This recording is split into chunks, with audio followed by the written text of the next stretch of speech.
Escape. Escape tonight to a raft in the South Pacific.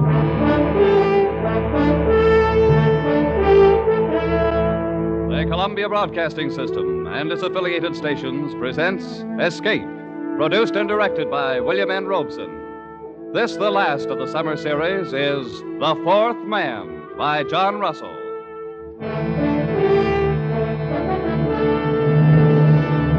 Noumea in the South Pacific.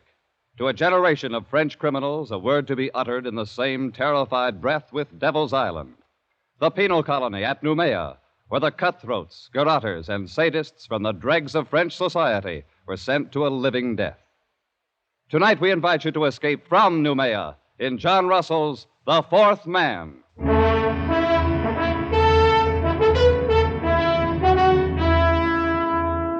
The raft stood to open sea. A mat of pandanus leaves served for its sail, and a paddle of wood for its helm. It was woven of reeds and bamboo sticks lashed upon triple rows of bladders, and it carried 4 men. 3 of them sat huddled together at the far end. Their bodies were blackened with dried blood, and the hair upon them was long and matted. They wore only the rags of blue convicts' uniforms. On wrist and ankle, they carried their mark, the dark and wrinkled stain of the manacles. There was Dubose, doctor, man of the world, murderer. Friends, the thing is done. And Fenneru, forger, ladies' man, weakling, coward. Yes, we've escaped. And the one known as the Parrot, thief and cutthroat. So far, so good. And by the way of celebration, gentlemen, may I offer you cigarettes? Cigarettes? Oh. Doctor, you're a marvel, a magician. Look at them. White and fresh as though they just came from the package. How did you do it? Oh, every 6 months there are about 75 escapes from Noumea, and not more than 1 succeeds. Ours would be that one, I knew. And so, 3 weeks ago, I bribed the night guard for these very cigarettes, so that we might sit here, my friends, as we are doing, and celebrate. I want a light. A light for the pet. Our doctor's a wonder. He thinks of everything. He gives us cigarettes, matches, and our freedom. Wait till you've got your 2 feet on a pavement again. That'll be the time to sound off about freedom. To wear starched collars again. To stroll with a girl, clean and fresh from her bath. Down the Place de la Concorde, the Rue de Rivoli. Suppose we get a storm. It's not the season of storms. Just the same. Suppose we get a storm. Perroquet, my friend. You must not be so impatient. Remember, we were convicts back there, festering in oblivion. Now we are men raised from the dead. Suppose we get a storm. You've got a gift of speech, Doctor. But where's the ship that was going to meet us here? This is the day, as agreed. It will meet us. The wind will blow us to China if we keep on. We can't lie any closer to shore. There's a government launch at Torreon. And I doubt if the native trackers have given us up. Careful, Parrot. The natives will eat you yet. I've heard about that. Is it true, Doctor, that they'll keep all the runaways they can capture to fatten on? Oh, they prefer the reward still. I doubt if they've entirely lost the habit of cannibalism. Piece by piece, Parrot. First they'll sample you. Then they'll make a stew out of your brains. Oh, they won't miss a thing. Shut up, Fenneru. The filthy brutes. Oh, I almost forgot. We have one of them with us.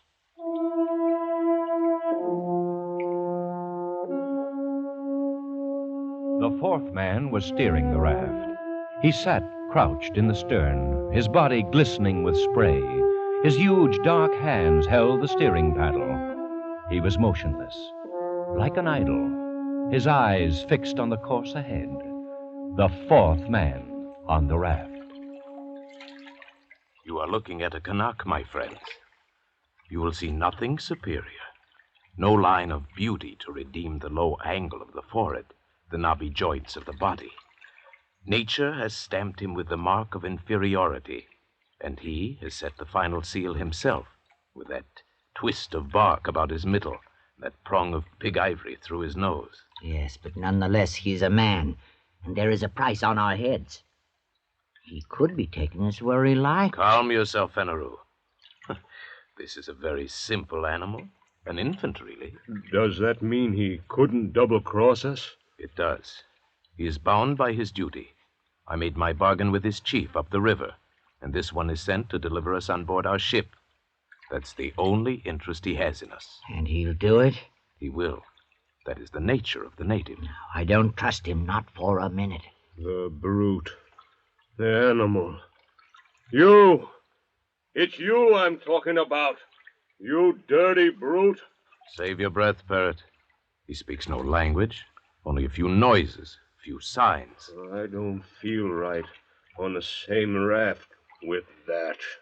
Well, burn yourselves up in the sun if you like, but me, I'm going to crawl under a mat, get some sleep. Yes, we should all sleep a little, conserve ourselves. And when we awake, our ship will be here. Our saucy little topsail schooner, a mast standing out against the sky, and we'll be on our way to France. Yes, sleep, my friends.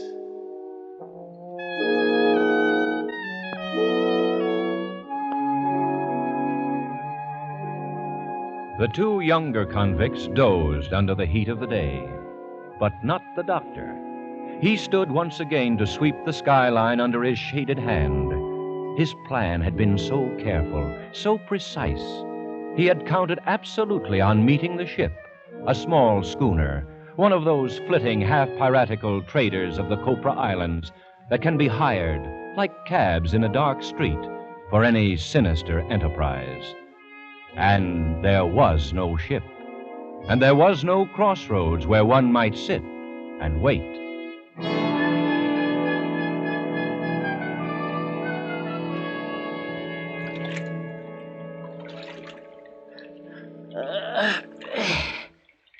Good morning, Doctor. It's afternoon, Fenneru.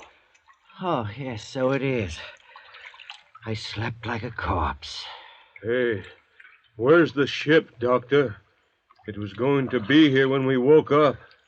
It will be. Oh, I'm thirsty. I'm dying with thirst. So we all, Fenneru. Where's the flask? I'm roasted in the sun. You'll just have to roast some more. This crew is put on rations. Oh, what are you talking about? Where's that water? I have it here. So you have. Do you think it's yours? No. It's ours, Parrot. I want a drink, Doctor. Think a little, Parrot. We have to guard our supplies like reasonable men. We don't know how long we may be floating here. Oh, so that's how you talk now. You don't know how long. But you were sure enough when we started. I am still sure. The ship will come. She cannot stay for us in one spot. She'll be cruising to and fro until she intercepts us. And we must wait. That's good. Wait. And in the meantime, what? Fry here in this heat, our tongues hanging out, while you deal us out water drop by drop? Perhaps. No. The man doesn't live who can feed me with a spoon. Unless you would die very speedily, we must guard our water. We can only do our best with what we have. All right, Doctor. Do your best. Give me a drink. You may have your share, of course. But be warned.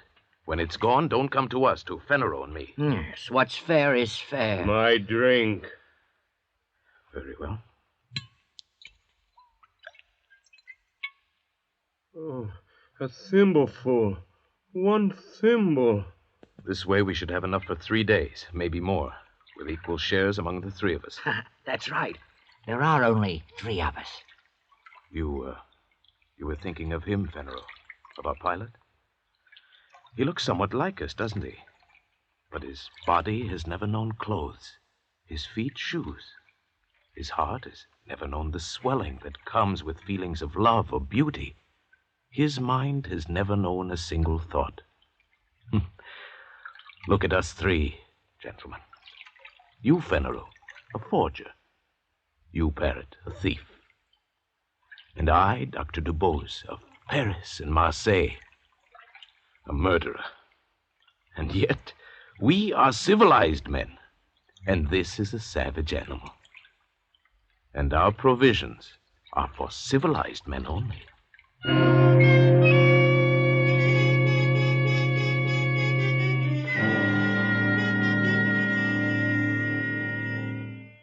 The three men awoke to the second day on the raft.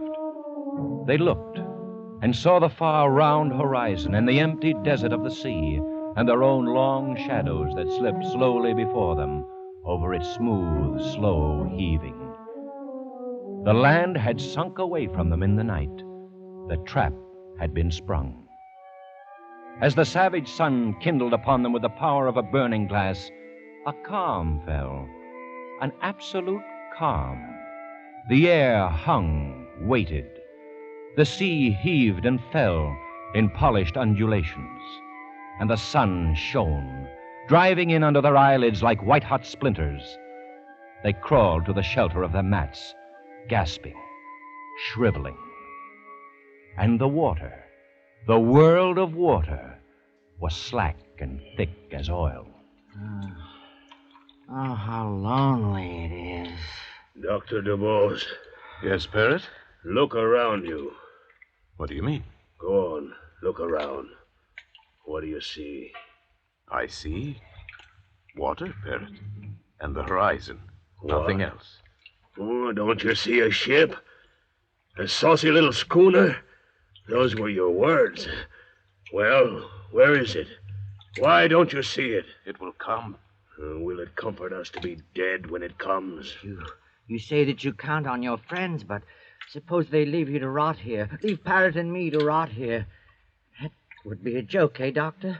To wait for a ship that will never come? It will come. My friends will not fail me. Why? How do you know? How can you be so sure? There's a safety vault in Paris, full of papers to be opened at my death. Those papers contain confessions. No, gentlemen, my friends will not fail me. Parrot, a moment ago, you asked me what I saw. Well, There was something I neglected. what's that? I see a Canuck on this raft with us. He does not join us. He does not look at us. He sits on his heels in the way of the native, with his arms hugging his knees. He sits at the stern, motionless under the shattering sun, gazing out into vacancy. Whenever I raise my eyes, I see nothing else. Only this Canuck. He seems to be enjoying himself quite well. I was thinking so myself. The cannibal. The savage. He does not seem to suffer. What's going on in his brain? What does he dream of there? He looks as though he hates us. Dirty rat. Maybe he's waiting for us to die. Maybe he's waiting for the reward. At least he wouldn't starve on the way home. He could deliver us piece by piece. How does he do it, Doctor? Hasn't he any feeling? I've been wondering. It may be that his fibers are tougher. His nerves. But we've had water, and he hasn't. And yet, see his skin. It's moist and fresh. And his belly, fat as a football. Don't tell me this savage is thirsty. Is there any way he could steal our supplies? Certainly not. Suppose he has his own supplies, hidden. What? We'll see. Search the raft. Come on, we'll learn his secret. Here, look under the mats. Tear it apart. I'll push him aside. Anything there? No. Gentlemen. We were mistaken. He has nothing hidden. You're wrong about him, Doctor. You say he has no understanding. There's one thing he can understand. Pain! Parrot, not so much. That's enough. There's come. That'll teach you. Not so chipper now, are you? Not so happy with your luck. That'll make you feel... Well, Parrot, you feel better now, don't you? Superior. Come back, my friends. Come back under the mats. The glare of the sun is not so bad there. Oh, idiots. What's the matter with our parrot now? Idiots. Why do we look and look? The schooner can't help us now. If we're becalmed, then they are too. Doctor, is that true? Yes. We must hope for a breeze first. Well, then why didn't you tell us? We trust you. Why do you keep on playing out the farce? You are wise, Doctor. You are very wise. Put down the knife, Barrett. You know things we don't, and you keep them to yourself. All right, but be careful. If you think you'll use your wisdom to get the best of us, be careful, Doctor, because I still have the knife.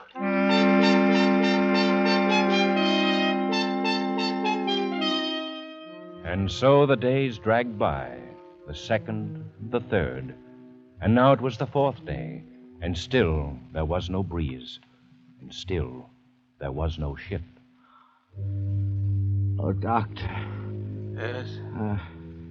What do you stare at? At him. At him, the native. The Canuck. Why?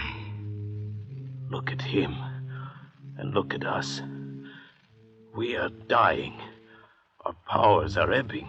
And him. Naked, wild, brutish. He has yet to give the slightest sign of complaint or weakness. Doctor, is this a man or a fiend? A man. It is a man. A miracle. It is a man, and a very poor and wretched example of a man. Why, you'll find no lower type anywhere. Look at his cranial angle, the high ears, the heavy bones of his skull. Why, he's scarcely above an ape. Then what? He has a secret. A secret? But we see him. Every move he makes, every minute. What chance has he for a secret? Absurd. Here are we three, children of the century, products of civilization. And here is this savage who belongs before the Stone Age. Is he to win this struggle? Absurd. What kind of secret? I can't say. Perhaps some method of breathing, some strange posture he uses to cheat the sensations of the body. Such things are known among primitive peoples. Known and jealously guarded, like the properties of certain drugs, the uses of hypnotism. Who knows? We can know. We can find out. Would you ask him? Useless. He would not tell. Why should he? We scorn him. We give him no share with us. We abuse him. And so he falls back upon his own expedients. They are the means by which he has survived from the depth of time, by which he may yet survive when all our wisdom is dust. There are a number of ways of learning secrets. I know them all. It would be useless. How could he stand any torture you might invent? You saw how he behaved before? No, that's not the way. Oh, listen to my way. I'm tired of all this talk. You say he's a man. All right, then he has blood in his veins. At least we could drink. No, it would be too hot. It would be salt. Well, kill him then and throw him over the side. Let's be rid of the thing. We gain nothing. Then what do you want? I want to beat him. That's what I want. To beat him at the game. For our own sakes, for our racial pride, we must. To outlast him. To prove ourselves his masters. Watch him. Watch him closely, my friends. Watch? I'll watch, all right, my good doctor. I'm not sleeping anymore, and leave you alone with that bottle. The bottle. The bottle. I've been meaning to discuss our rations with you. Have you? We're running very short. I'm afraid we must cut down again. And what are we cut to? Half a thimbleful. No. We must keep our wits. I say no. All right. Then we'll put it to a vote. You say no. I say yes. Fenneru. Yes, anything, but give me mine now. Then it's half a thimbleful for Monsieur Fenneru. Your share, Fenneru. More, I'll die. Give me more. No more today. You must. Doctor. No more today. Look, a ship. Oh, at last. Where? Where is it? I don't see any ship. It's a trick. Look, Fenneru. He has the bottle. You dirty thief. Look at him. You killed him with that oar. What about the bottle? Yes, there's some left. You caught him just in time. And you caught the bottle just in time. It seems I did. And there is no ship. There will be no ship. We are done. Because of you and your dirty promises that brought us here. Doctor. Liar. Fool. Don't come any closer. Unless you want this flask broken over your head. No. Oh, I wouldn't want that. Why, just think, Parrot. Why should you and I fight? We can see this trouble through and win yet. This calm can't last forever. Besides, there will be only two of us to divide the water now. Yes, that's true, isn't it? Fenneru kindly leaves us his share, an inheritance. All right. I'll take mine now. My share. Right now, if you please. Later, we'll see. So be it. Your share. Many thanks. And now, Fenneru's share. To me, please. As you say. And now, another good doctor. 3.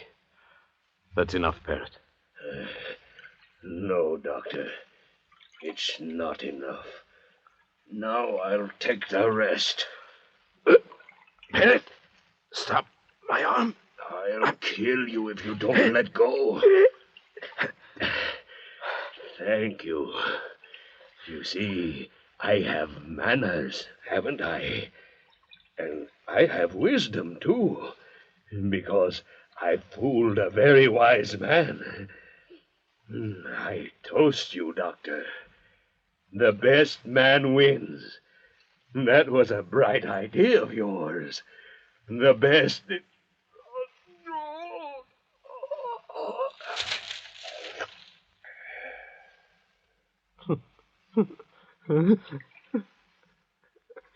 So the best man wins, eh, Parrot? You forgot I'm a doctor, didn't you? You forgot that a man cannot go without water for 4 days, then drink his fill and live through it, huh? Go on, Parrot. Gasp out your worthless life while I laugh. Yes, the best man always wins, Parrot. The best man... So, best man wins, yes, Doctor. You forgot my knife, didn't you? Forgot me lying at your feet. Gave me up for dead, didn't you? But now it is I, Fenneru, who will outlast the two of you. Yes, my good doctor. The best man always wins. Fenneru, you fool. The water, it's running out. Hey.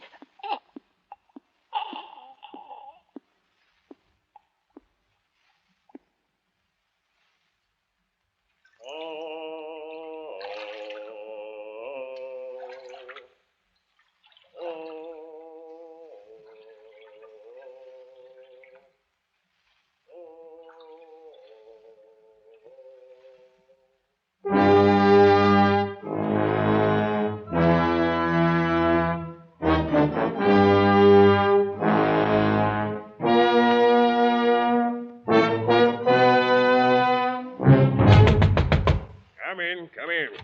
Captain, longboat's back, sir. All right, send Marteau in. He's right here, sir. Bad luck, sir. The raft was here all the time, not 10 miles away from us. Ah, that calm. Well, where are they, the passengers? We're too late. They're all dead. All dead, huh? Yes, one stabbed to death, another skull crushed, the other fried by the sun. They're all dead. Well, then, all the better. Of course, there's nothing to feed. Yeah, but how are you going... Hogsheads, my friend. The hogsheads in the afterhold. Fill them nicely with brine, and there we are. I don't understand. Oh, you're dull, Marteau. Very dull. The gentleman's passage is all paid. Before we left Sydney, I contracted to bring back 3 escaped convicts. Well, I'll bring them back, pickled. So if you'll go back, Marteau, and bring them aboard for the trip, I'll be much obliged. Very well, sir. Oh, there's a 4th man on the raft, Captain. A Kanak. He's still alive. What do we do with him? A Kanak? No word in my contract about any Kanak. Leave him there. He's only a savage. And so Dr. DuBose and Fenneru and the parrot went aboard for the long trip to their beloved Paris, their bodies pitching and rolling gently in the huge vats of brine. On the raft, the 4th man raised his head slightly as a wind freshened from the west. He watched until the schooner turned, shaping away for Australia, and disappeared over the rim of the horizon. Then he spread his sail of pandanus leaves and headed his raft eastward, back toward New Caledonia, back toward home. Feeling somewhat dry after his exertion, the native plucked a hollow reed at random from the rushes on his raft. Slowly, lazily, he stretched himself at full length in his accustomed place at the stern. He thrust the reed down deep into one of the bladders underneath the raft and slowly drank his fill of sweet water. He had a dozen such storage bladders remaining, built into the floats at intervals above the waterline, quite enough to last him safely home again.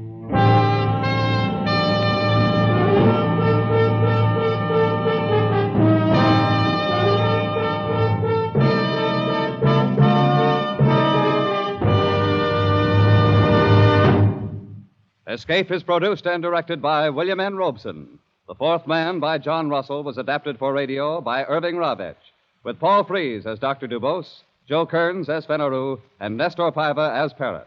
Bill Johnstone narrated. The special musical score was conceived and conducted by Cy Feuer. Escape has been presented by the Columbia Broadcasting System and its affiliated stations.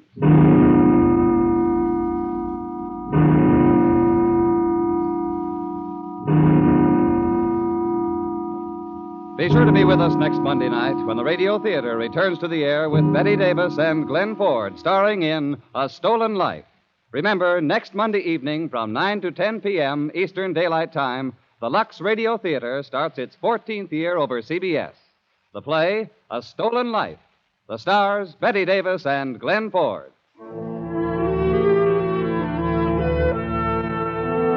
This is CBS, the Columbia Broadcasting System.